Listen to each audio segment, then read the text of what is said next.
welcome into another Mystery Fifth Hour presented by our friends at McCurry Van and Car Rental. Jim Dunaway, Lance Taylor, Ryan Brown, Tyler Scott, Brooks, everybody around for our Mystery Fifth Hour as we are going to talk great television characters, our Mount Rushmore of TV characters.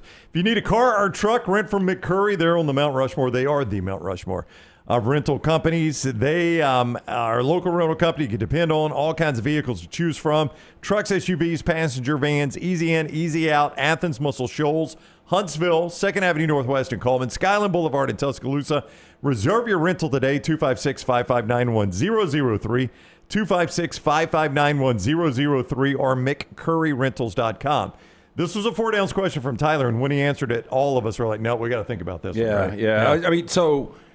And I don't know if I can do this, but at some point when we go back and forth, I've got the Mount Rushmore that I think it should be, and then I've got my own personal Mount Rushmore because I've got random characters, if that makes any sense. No, I understand. Yeah.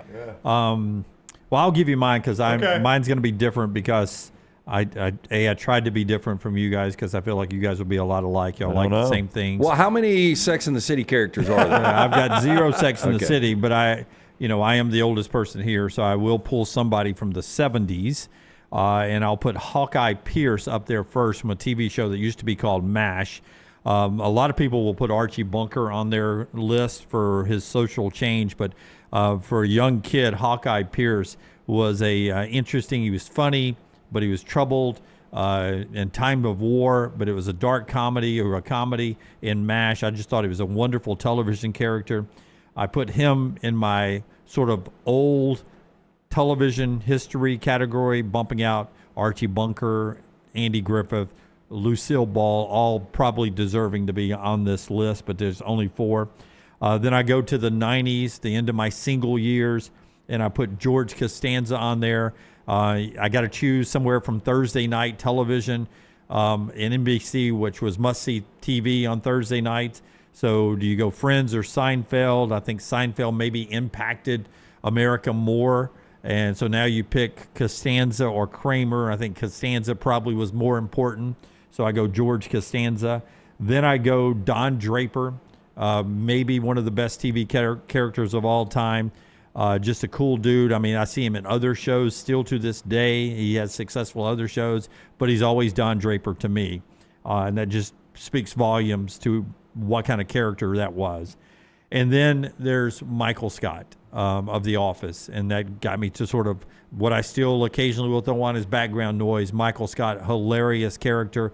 I don't like social awkwardness. He was the epitome of social awkwardness. So for me, it's Pierce, Hawkeye Pierce, George Costanza, Don Draper, and Michael Scott. Iconic characters. They are. We're going to have crossover. I'm going to have Michael Scott on mine as well, which is funny.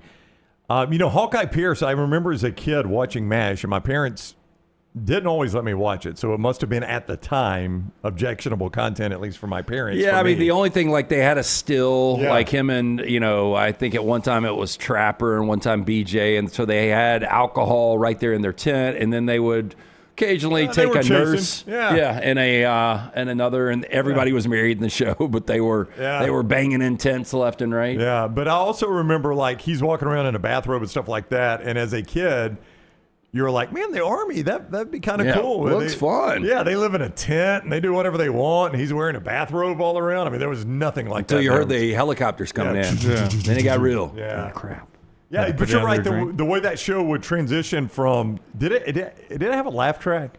Yeah, I think so. The way it would transition from laugh track moments to they're trying to save another soldier's life. That is pretty remarkable that they were able to bounce back and forth like that. At its time, it was a groundbreaking show. I thought it was well done because you go back and you look at some of these shows and they're awful. But MASH was one of those, and I don't think I ever saw it in its primetime run. I would see it after the news at like 10:30. That's right. Absolutely. You used to tell the story, and I remember this as a kid. Who were the anchors on 13 at the time? It was Gene Lively and Pam Huff. Gene Lively and Pam Huff, and they would have a TV that would rise up between them, like behind them. Now it's time for MASH. Now it's time for MASH, and they both turned their back. Yep, like they were going to watch it with you. I know, but the TV would come up out of the set, and MASH would come on the TV. It was still on after the news when I first got there to Channel 13, and I was old enough then to realize that we weren't going to all literally at 10:30 sit there and watch MASH together. But when I was a kid watching them turn to watch it. I was like, God, how cool would it be to work at Channel 13 that after the show, they're just all going to hang out and watch a rerun of MASH, probably eat some pizza and drink a Coke. Watch MASH in their suits. Yeah, that's right. Now I'm going to loosen my tie a little bit. They all hang out together. Yeah. It wasn't that way when I got into TV. It was not. Y'all didn't stick around and watch MASH afterwards? No. We all hung out in different packs, but we didn't all hang out in the studio. Yeah, Tyler, this is your question. So why don't you weigh in now with your, do Scott and Brooks participating? Do we know? Don't have to. Just making the offer if they want to. Got it. Oh, you got it? Okay. Yep, all right, they've got it. All right, Tyler, you go. This was your question on 4 Downs. So when I came up with this question, my Mount Rushmore was going to be George Costanza. I went through the same thought process as Jim. 2 votes for George. Going either Costanza or Kramer from Seinfeld, and I ended up going Costanza. Walter White, because you got to have Breaking Bad mentioned in there when you're talking about the greatest TV shows and greatest TV characters of all time.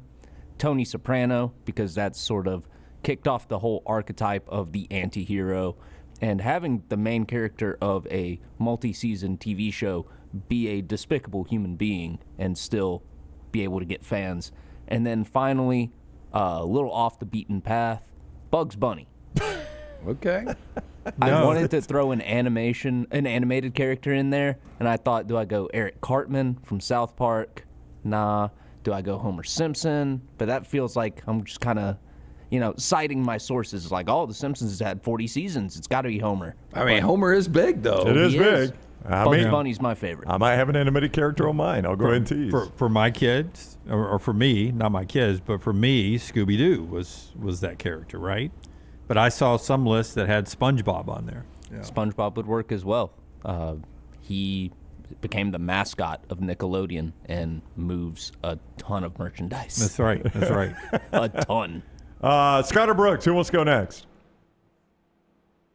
By the way, you're a big Tony Soprano guy. Oh, yeah. I mean, Tony Soprano, again, the 2 separate ones, I think he's got to be on the Mount Rushmore if we're just going, like, impactful shows, the 6+ seasons that you had on HBO. David Chase just did an incredible job. And, back to Tyler's point, I mean, this was a really, really bad guy that didn't have a moral compass, but he was sympathetic. I mean, people pulled for Tony Soprano. And also not on over-the-air television or basic cable. I mean, for him to have that kind of popularity behind a paywall, I mean, you got to be pretty dang... Yeah, and when you're in public, I remember he had a scooter accident in Italy, and people were coming up, Tony, you okay? Yeah.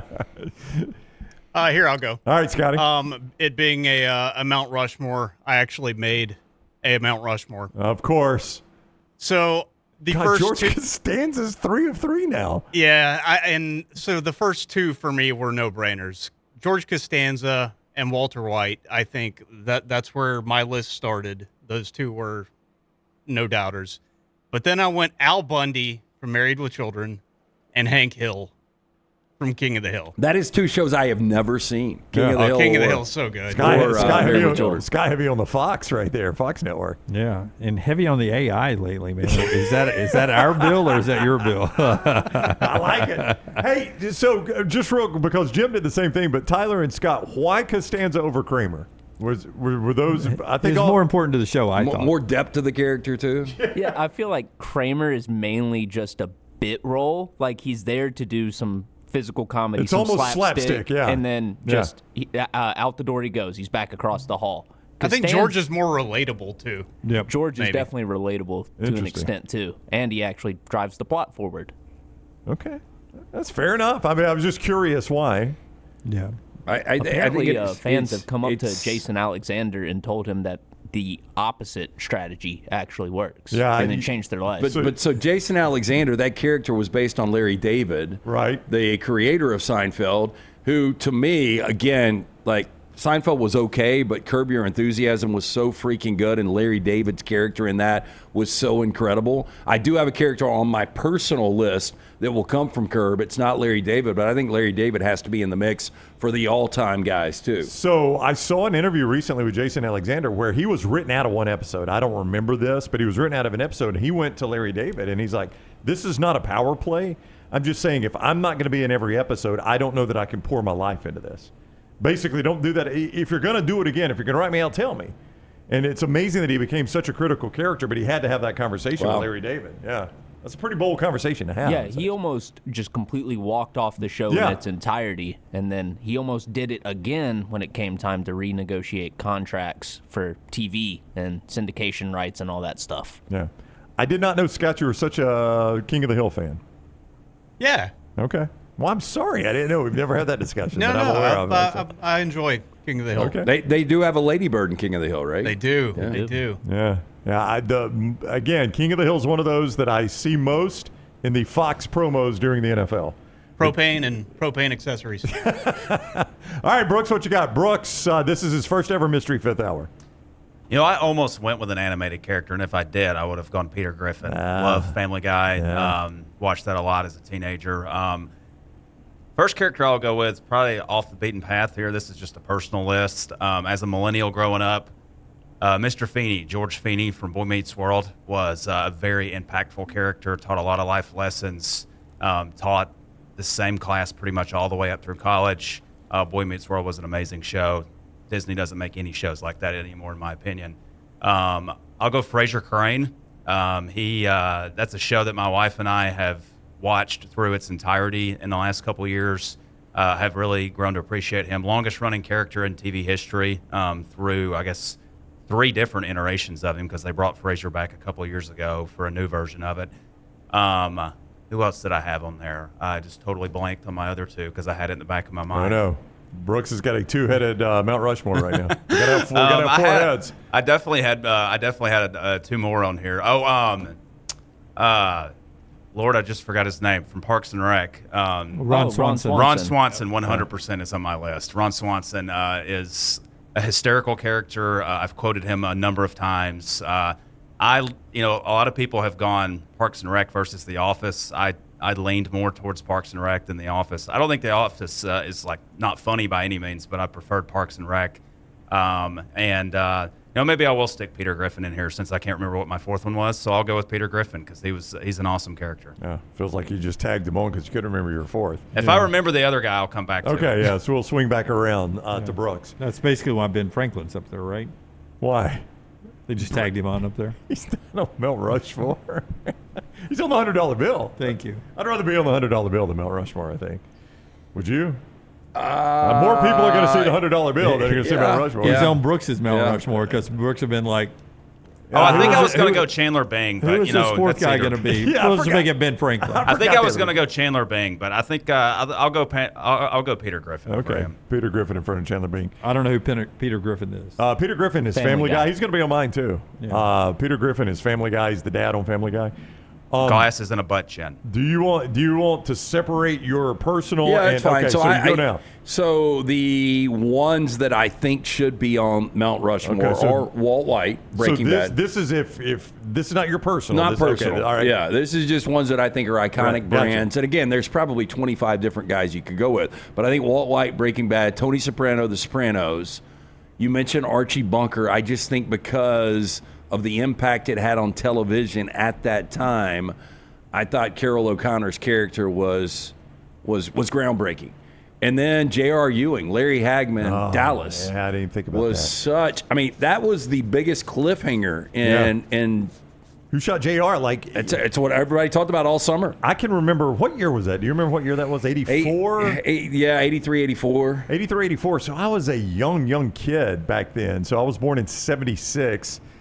So I couldn't have been any older Bumper than stickers, 7 or 8. T-shirts. I can remember in school kids saying, "Who shot JR? Yeah. Who shot JR?"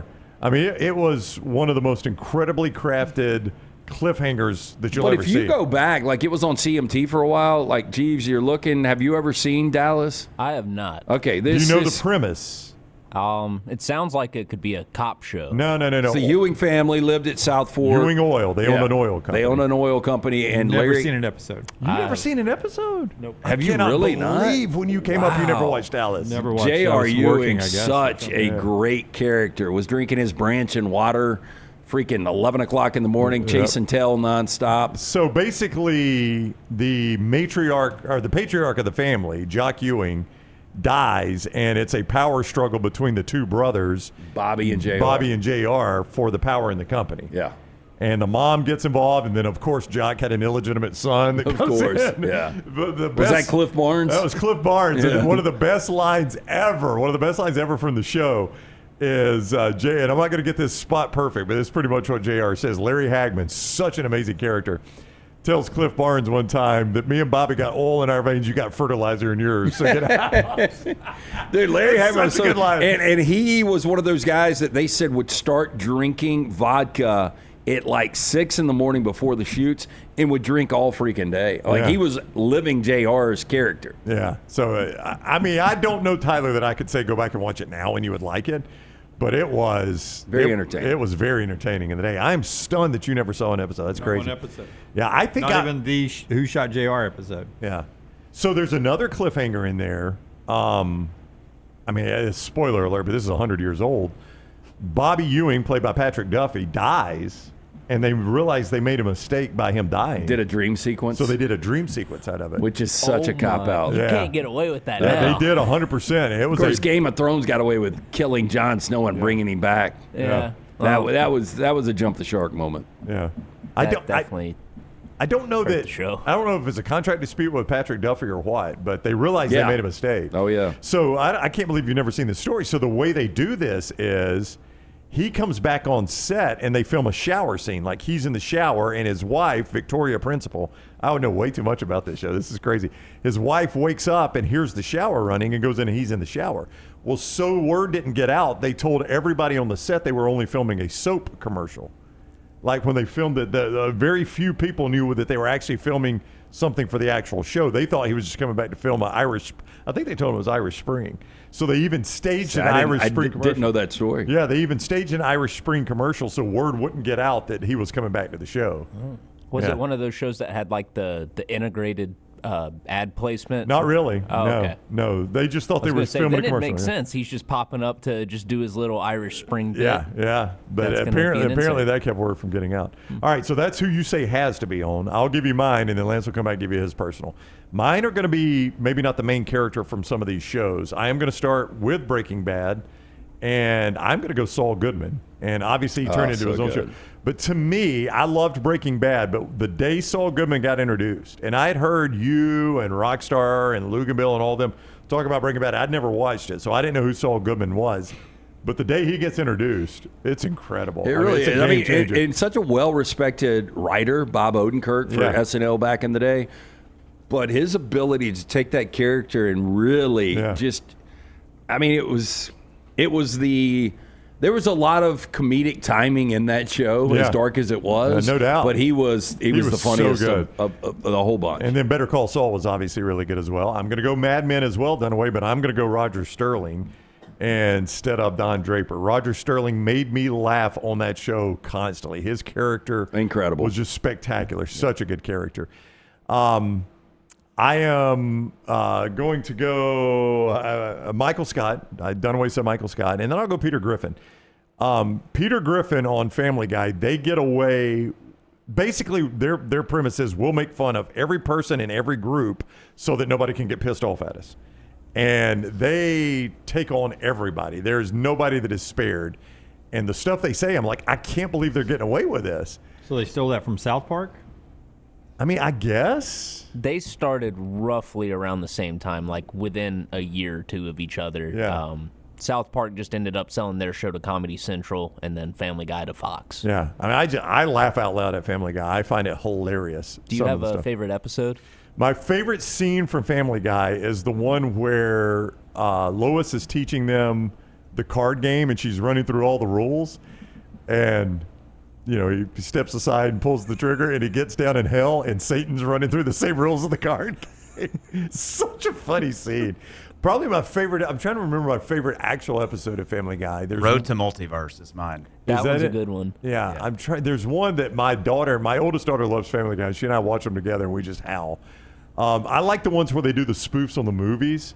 Oh, those are great. Like they do Indiana Jones and those spoof on Star Wars is hilarious. Yeah. A Stephen King episode they did was really good too. Yes. Yeah. They did one where it's Stand By Me and Shawshank Redemption. Yeah. Shawshank is good too. I love Family Guy.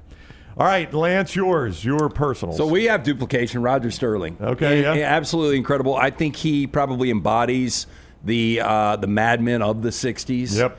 I mean, just in any turn, like if he's on a client lunch and they want to drink martinis, let's do it. I mean, and just his timing was perfect. So inappropriate, but just a hilarious character and just such a great show in Mad Men.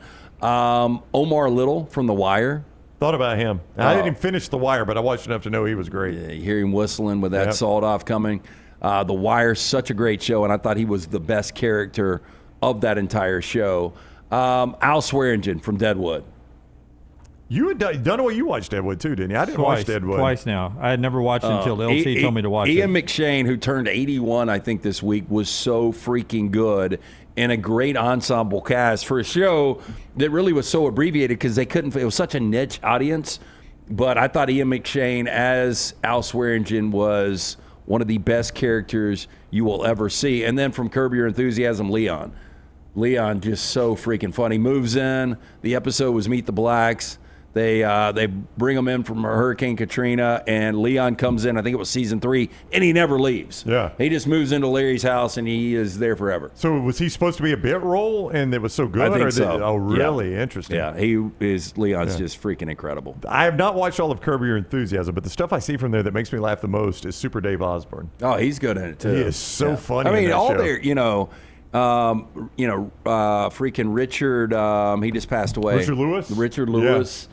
I mean, their characters, Jeff Garland, I mean, he's just so freaking good. But Leon is the best of the best, I think. Yeah. Let us know in the comments. You can comment if you're watching us on YouTube. Let us know where we got it right, where we got it wrong, who we left out. So drop that in the comments. Give us a thumbs up if you will. And always make sure you subscribe at Next Round Live, both on our social media and on YouTube, and set your alerts on YouTube so you know when we're live. Mystery Fifth Hour always presented by McCurry Van and Car Rental, the local rental company you can depend on. All the vehicles to choose from: trucks, SUVs, passenger vans, easy in, easy out. Athens, Muscle Shoals, Huntsville, 2nd Avenue Northwest in Coleman, Skyland Boulevard in Tuscaloosa. Reserve your rental today, 256-559-1003, or visit McCurryRentals.com. Thank you for joining us for the Mystery Fifth Hour.